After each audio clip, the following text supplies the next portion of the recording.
नमस्कार, आप देख रहे हैं ट्राई सिटी बुलेटिन। सबसे पहले नजर अब तक की हेडलाइंस पर। 5 महीने पहले कोरोना वैक्सीन लेने वालों को क्या बूस्टर खुराक की आवश्यकता होगी? पीजीआई करेगा स्टडी, सैंपल लेने किए गए शुरू। स्कूलों में शुरू होगा stop bullying school intervention programme. 667 किशोरों पर पीजीआई की नई स्टडी। 27% स्टूडेंट बुलिंग का शिकार। मंडराने लगा तीसरी लहर का खतरा। जिन अधिकारियों या कर्मचारियों ने कोरोना वैक्सीन की डोज नहीं लगवाई, अब नहीं कर पाएंगे ड्यूटी। और अब खबरें विस्तार से। ठीक 5 महीने जिन हेल्थ वर्कर ने कोरोना वैक्सीन ली थी, क्या वो अब भी सुरक्षित हैं या खतरे की जद में हैं? ये बड़ा सवाल है। इसको लेकर अब पीजीआई ने स्टडी करना शुरू कर दिया है और इसको लेकर पीजीआई का सर्वे भी शुरू हो चुका है। हेल्थ केयर वर्कर पहले लाभार्थी थे जिन्हें इस साल जनवरी में पहला टीका लगा था और मार्च तक पूरी तरीके से प्रतिरक्षित हो गए थे। क्या इस पीरियड के बाद एंटीबॉडी कम हो जाएंगी? क्या बूस्टर खुराक की आवश्यकता होगी? चीन, रूस जैसे देश पहले ही बूस्टर डोज शुरू कर चुके हैं। पीजीआई के इम्यूनोलॉजिस्ट प्रोफेसर सुनील सेठी ने बताया कि इसे समझने के लिए हम सैंपल कलेक्ट कर रहे हैं और एक स्टडी शुरू कर दी गई है।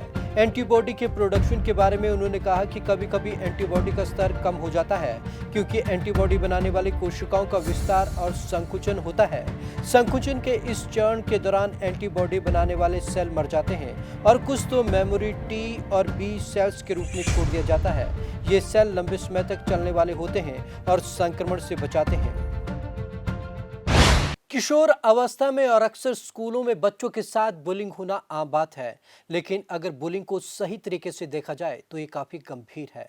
इसको लेकर एक सर्वे किया गया है जिसमें साफ तौर पर यह देखा गया है कि 27% बच्चे बुलिंग का शिकार होते हैं और इसके गंभीर परिणाम भुगतने पड़ते हैं। किशोर अवस्था में स्टूडेंट के बीच बुलिंग मतलब बदमाशी आम बात है। इसका प्रसार देखने के लिए पीजीआई ने एक नई स्टडी की। स्टडी में पाया गया कि सरकारी स्कूलों में पढ़ने वाले 4 में से 1 स्टूडेंट इसका शिकार होता है। इस रिसर्च को 9 से 15 साल के 667 स्टूडेंट पर किया गया है, जिसमें सरकारी स्कूलों में पढ़ने वाले 359 और प्राइवेट स्कूलों में पढ़ने वाले 308 स्टूडेंट शामिल किए गए। पीजीआई चंडीगढ़ में नई स्टडी के मुताबिक बुलिंग स्टूडेंट में सुसाइड करने की प्रवृत्ति बढ़ती है। ये वाकई में विकट चिंता का विषय है। इस स्टडी के मुताबिक किशोर अवस्था में स्टूडेंट को जब अभिभावक व शिक्षक उन बच्चों को इग्नोर या साथ खेलने के लिए मना करते हैं तो उनके साथ बदमाशी करते हैं और उनमें सुसाइड की प्रवृत्ति विकसित होना शुरू हो जाती है, जो बेहद ही गंभीर है। कोरोना की तीसरी लहर के खतरे को देखते हुए चंडीगढ़ प्रशासन ने तैयारियां जोरों शोरों से शुरू कर दी है। आपको बता दें कि अब चंडीगढ़ में वो अधिकारी और कर्मचारी नौकरी नहीं कर पाएंगे जिन्होंने कोरोना की एक भी वैक्सीन नहीं ली है। कोरोना की तीसरी लहर का खतरा मंडराने लगा है। चंडीगढ़ प्रशासन ने एहतियात बरतते हुए सख्त कदम उठाने शुरू कर दिए हैं। जिन अधिकारियों या कर्मचारियों ने कोरोना वैक्सीन की कम से कम 1 डोज भी नहीं लगवाई है, वे ऑफिस में ड्यूटी नहीं कर पाएंगे। अब इसी क्रम में चंडीगढ़ नगर निगम द्वारा भी सख्ती बढ़ा दी गई है। चंडीगढ़ नगर निगम ने ये फैसला लिया है कि अब जिन लोगों को कोरोना वैक्सीन नहीं लगी है, वे नगर निगम में प्रवेश नहीं कर पाएंगे। नगर निगम के मेयर रविकांत शर्मा और कमिश्नर अनिंदिता मित्र ने बताया कि कोरोना के बढ़ते संक्रमण के चलते ये फैसला लिया गया है और अब नगर निगम में कोई भी व्यक्ति जो आएगा उसे वैक्सीन की डोज लगनी अनिवार्य है। अगर वैक्सीन की डोज नहीं लगी है तो उसे RT-PCR की रिपोर्ट लेकर आना होगा। बिना इसके नगर निगम कार्यालय में आने की अनुमति नहीं दी जाएगी। आज मैंने सभी मीडिया के बंधुओं को यहाँ पे इसलिए बुलाया था कि चंडीगढ़ एडमिनिस्ट्रेशन की तरफ से कोविड की जो 3rd वेव आ रही है उसको किस तरह से रोका जाए, उसके उपचार के लिए कुछ गाइडलाइन जो है वो चंडीगढ़ एडमिनिस्ट्रेशन ने है वो भेजी है, तो उसको आपके माध्यम से चंडीगढ़ में जन जन तक पहुँच जाए। तो इसलिए आज की ये कॉन्फ्रेंस करी थी जिसमें एडमिनिस्ट्रेशन ने कुछ गाइडलाइन में कहा है कि एक तो जो भी व्यक्ति गवर्नमेंट ऑफिस में आएगा तो उसको जो है वो उसकी वैक्सीनेशन जो है वो 1 डोज लगी हुई ज़रूरी होनी चाहिए। उसका सर्टिफिकेट उसके पास जो ऑनलाइन जैसे होता है मोबाइल पे वो होना चाहिए, या फिर RT-PCR रिपोर्ट जो है वो 72 घंटे की ज़रूर होनी चाहिए, क्योंकि इसको रोक तभी पाएंगे जब लोग जो जहाँ पे आने वाले हैं वो कहीं संक्रमित ना हो। इसको ध्यान में रखते हो कि और लोगों को संक्रमित ना करें। और उसमें कुछ टाइम बाउंड भी करा कि इसमें 12 से 1 बजे तक का जो टाइम जो पब्लिक ऑफिस में जो गवर्नमेंट ऑफिस में मिलने का वो रखा गया है। तो ये गाइडलाइन के लिए आज सबको बुलाया गया। देखिए, कोई भी अभियान हो वो तब तक सफल नहीं हो सकता जब तक वहाँ के नागरिक, वहाँ के रहने वाले बाशिंदे उनके साथ ना हो।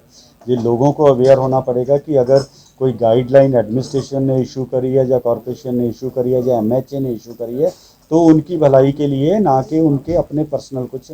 वहीं कमिश्नर अनिदिता मित्रा ने बताया कि कोरोना की थर्ड वेव के चलते फैसला लिया गया है। साथ ही वह भीड़ भाड़ वाले एरिया में नगर निगम की ओर से जागरूक अभियान चलाया जाएगा और वह लोगों से अपील करती हैं कि लोग कोविड प्रोटोकॉल का पालन करें। पहले तो मैं सारे शहर वासियों को, चंडीगढ़ के वासियों को धन्यवाद करना चाहती हूँ कि उन्होंने आगे आके अपने आप को वैक्सीनेट कराया, जिससे उन्होंने सिर्फ अपने आप को नहीं, अपने परिवार को और समाज को भी सुरक्षा की तरफ एक कदम आगे वो लेके गए हैं। जितने लोगों ने अपना सेकेंड डोज नहीं लगवाया है उन सबसे मेरी रिक्वेस्ट है कि प्रायोरिटी के तौर पे आप अपना सेकेंड वैक्सीन ज़रूर लगवा लें। जिन्होंने नहीं लगवाया है वो प्लीज़ ज़रूर वैक्सीनेशन अपना करवाएं। लेकिन वैक्सीनेशन होने के बाद भी जो WHO के गाइडलाइंस है वो यही कहते हैं कि उसके बाद भी CAB that is covid appropriate behaviour सारिਆਂ ਨੂੰ मेंटेन करना ही पैना है। जैसे कि आपको सबको मास्क लगाना पड़ेगा, जैसे कि आपको 2 लोगों के बीच में 2 गज की दूरी रखनी पड़ेगी, भीड़ भाड़ वाले एरिया को जितना आप अवॉइड कर सके उतना अच्छा होगा। अगर बहुत ज़रूरी काम है तब आप बाहर जाइए, उसके अलावा कोशिश करिए कि जितना ज़्यादा आप इस तरह के क्राउडेड प्लेसेस से दूर रह सके उतना रहे। हाथों को सैनिटाइज करें और अपने आसपास जो है साफ सफाई मेंटेन करें। आपको बता दें कि चंडीगढ़ के लगभग हर विभाग में ये आदेश पहले ही जारी हो चुके हैं, जिसको लेकर पहले एडवाइजर धर्मपाल ने ये आदेश जारी किए थे। उन्होंने सभी डिपार्टमेंट से ऐसे प्रावधान करने के लिए कहा है। सिर्फ ऑफिस स्टाफ के लिए ही नहीं, विजिटर्स के लिए भी ऐसी सख्ती की जाए। विजिटर्स किसी भी अधिकारी से तभी मिल सकेंगे जब कोरोना की कम से कम 1 डोज लगवा रखी होगी। बेहद इमरजेंसी है तो 72 घंटे पहले RT-PCR नेगेटिव रिपोर्ट दिखानी अनिवार्य होगी। इसके बिना अब सभी सरकारी दफ्तरों के दरवाजे पब्लिक के लिए बंद हो गए हैं। इन विभागों ने सबसे पहले आदेश जारी किए थे। इससे पहले registering and licensing authority public dealing का सबसे बड़ा ऑफिस है। यहाँ रोजाना 4000 से अधिक लोगों की आवाजाही रहती है। इसको देखते हुए RLA में लाइसेंस RC तभी बनेगी जब वैक्सीन लगवाई होगी। यहाँ बिना वैक्सीन या RT-PCR नेगेटिव रिपोर्ट के प्रवेश पर प्रतिबंध लगा दिया है। पंजाब केसरी टीवी के लिए भगवत सिंह की रिपोर्ट।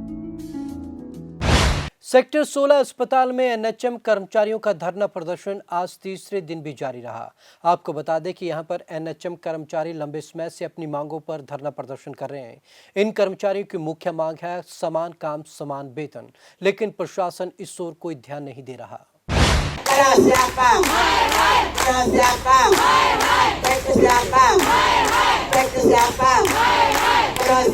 तस्वीरों में प्रदर्शन करते हुए नजर आ रहे ये लोग NHM एम्प्लॉयज हैं, जिन्हें आज प्रदर्शन करते हुए पूरे 10 दिन हो गए। हालांकि इन NHM कर्मचारियों की आला अधिकारियों के साथ मीटिंग भी हुई, जिसमें एडवाइजर धर्मपाल, हेल्थ डायरेक्टर और हेल्थ सेक्रेटरी मौजूद रहे, जिसमें NHM एम्प्लॉयज को अधिकारियों की तरफ से आश्वासन दिया गया है कि उनकी सभी मांगे मान ली गई है और अब वो प्रदर्शन खत्म कर अपने अपने काम पर लौट जाएं।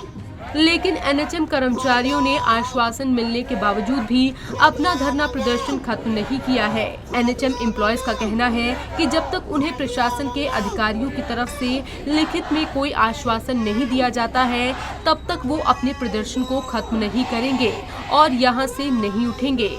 दरअसल NHM कर्मचारियों ने बताया कि 2 महीने पहले भी उन्हें ऐसे ही मौखिक तौर पर आश्वासन दिया गया था और आश्वासन के बाद उन्होंने अपना प्रदर्शन समाप्त कर दिया, लेकिन उसके बावजूद भी उनकी मांगों को नहीं माना गया। इसीलिए इस बार जब तक उन्हें लिखित में कोई आश्वासन नहीं दिया जाता है, तब तक उनका प्रदर्शन खत्म नहीं होगा।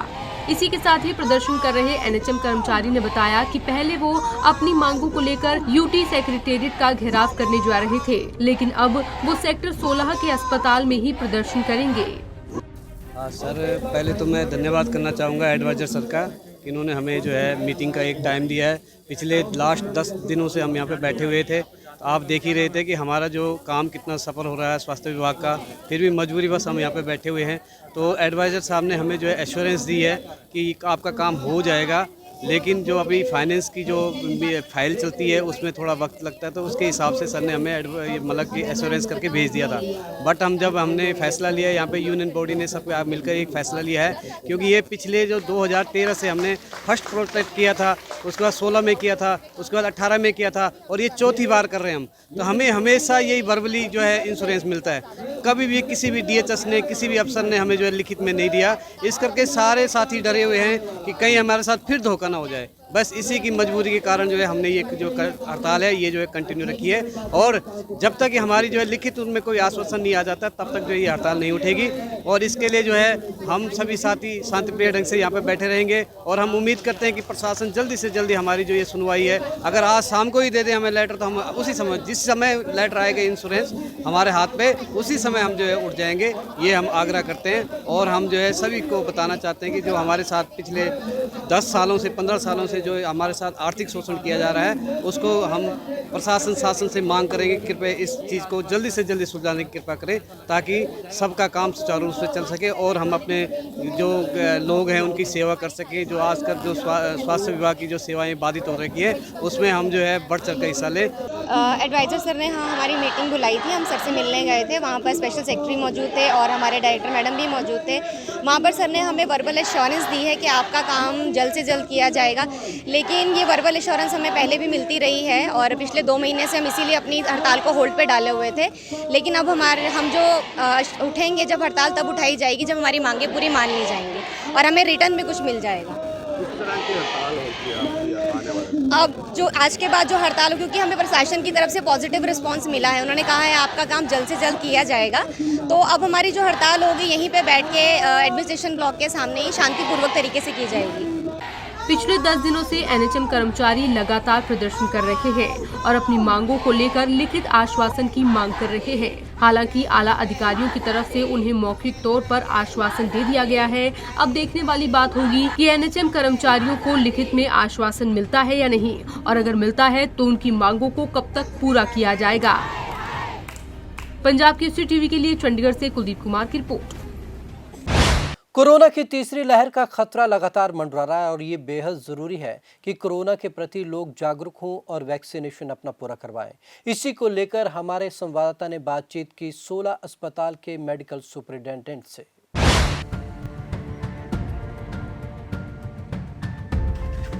कोरोना की तीसरी लहर को रोकने के लिए कोरोना वैक्सीन लगवाना बेहद जरूरी है, लेकिन चंडीगढ़ में अभी तक कितने लोगों को वैक्सीन की पहली डोज लग चुकी है और कितने लोगों को वैक्सीन की दूसरी डोज लग चुकी है, इसको लेकर हमने खास बातचीत की सेक्टर 16 अस्पताल के medical superintendent doctor VK Nagpal से। डॉक्टर VK नागपाल ने बताया कि चंडीगढ़ में कुल 11 लाख लोगों को वैक्सीन लग चुकी है, जिनमें से 8,06,000 लोगों को पहली डोज लग चुकी है, जबकि 3.5 लाख लोगों को वैक्सीन की सेकेंड डोज लगनी बाकी है। और ये वैक्सीनेशन का कार्यक्रम तब तक चलता रहेगा। और चंडीगढ़ में सभी लोगों को वैक्सीन की पहली डोज लग चुकी है और कोरोना को लेकर लोग अब जागरूक हो चुके हैं और काफी संख्या में लोग अब वैक्सीन लगवाने के लिए पहुंच रहे हैं। लेकिन फिर भी फेस्टिवल सीजन है और वे लोगों से अपील करते हैं कि कोविड अभी समाप्त नहीं हुआ है, इसलिए वे लोगों से अपील करते हैं कि वे सावधानी अभी बरतें और लोग कोविड प्रोटोकॉल का पालन जरूर करें।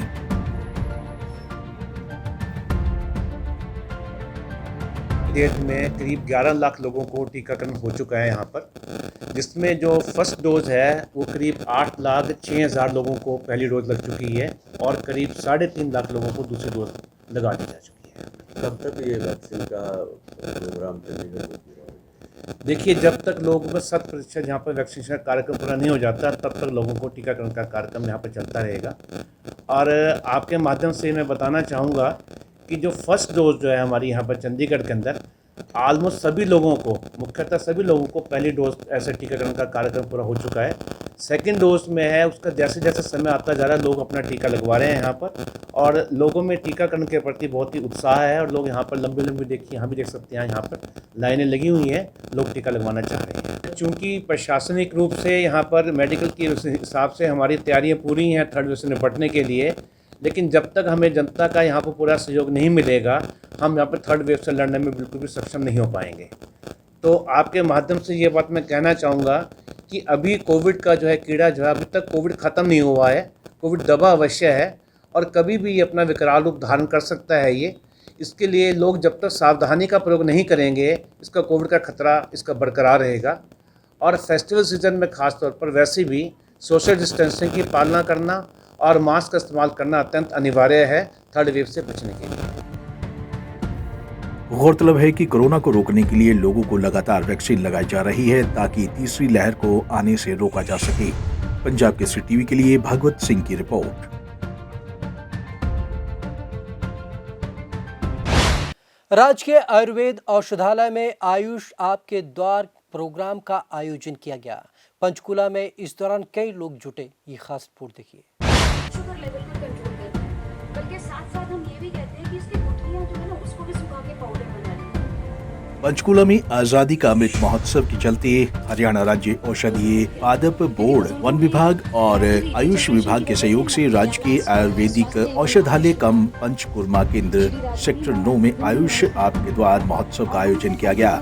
हरियाणा स्वास्थ्य एवं आयुष विभाग के अतिरिक्त मुख्य सचिव राजीव अरोड़ा महोत्सव का बतौर मुख्य अतिथि पहुंचे। इस कार्यक्रम में लगभग 100 घरों के लोगों को एलोवेरा, नीम, बेल पत्तर, अमरूद, अर्जुन, अश्वगंधा, जामुन जैसी औषधीय पौधे वितरित किए गए। इस मौके पर राजीव अरोड़ा ने जानकारी देते हुए बताया कि फॉरेस्ट विभाग का मेडिकल प्लांट अब आयुष विभाग को दे दिया है और मेडिकल प्लांट के प्रचार और प्रसार के लिए भारत सरकार द्वारा ये अभियान शुरू किया गया है। देखिए, बेसिकली ये है कि जो एक मेडिसिनल प्लांट बोर्ड जो पहले फॉरेस्ट डिपार्टमेंट के पास होता था, फिर हॉर्टिकल्चर के पास भी रहा, अब वो जो है आयुष विभाग को दे दिया गया है। तो ये जो मेडिसिनल प्लांट्स हैं उनके जो प्रचार के लिए और उनको और ज़्यादा पॉपुलराइज करने के लिए ये जो स्कीम है आयुष आपके द्वार, ये भारत सरकार के द्वारा शुरू की गई है। आज से ये जो कैंपेन है वो शुरू की गई है और आगे 1 साल तक ये कैंपेन चलेगी। सो प्राइमरीली इसमें जो हमारा पर्पस यही है कि जो भी मेडिसिनल प्लांट्स हैं उन मेडिसिनल प्लांट्स को भी जहाँ पर अलग प्लांटेशंस और दूसरी प्लांटेशंस हैं उसमें पॉपुलराइज किया जाए ताकि लोगों में इनका प्रचलन बढ़े। और जैसे ही इन प्लांट्स का प्रचलन बढ़ेगा तो नेचुरली इनके ऊपर जो आधारित मेडिसिन हैं उनका भी प्रचलन जो है वो लोगों में बढ़ेगा। कोरोना वायरस की तीसरी लहर को लेकर हरियाणा सरकार की तैयारी पर बोलते हुए अरोड़ा ने कहा कि पिछली बार कोरोना मामलों में अचानक बढ़ोतरी को रोकने के लिए कई दवाइयों और औषधियों का इस्तेमाल किया गया, जिसके बाद से लोगों में आयुर्वेद औषधियों को लेकर विश्वास बढ़ा है। वहीं अब इस कैंपेन के जरिए इस विश्वास को बढ़ाने का प्रयास किया जाएगा। कोरोना काल में पहली बार लोगों ने इतनी नज़दीक से देखा कि जो आयुष पर आधारित इम्यूनिटी बूस्टिंग मेडिसिन हैं वो ऑल ओवर दी कंट्री के, ऑल ओवर दी वर्ल्ड भी जो हैं वो बहुत पॉपुलर हुई हैं, फेमस हुई हैं और लोगों में इसकी बहुत ज़्यादा जिज्ञासा बढ़ी है। तो हम उस पर्टिकुलर जो आज एक माहौल बना हुआ है उसको ज़्यादा उसका फ़ायदा उठाना चाहते हैं और ये चाहते हैं कि जो आयुष के ऊपर आधारित जो हमारी पद्धतियाँ हैं उनको और अधिक जो है हम उसका पॉपुलराइज करें।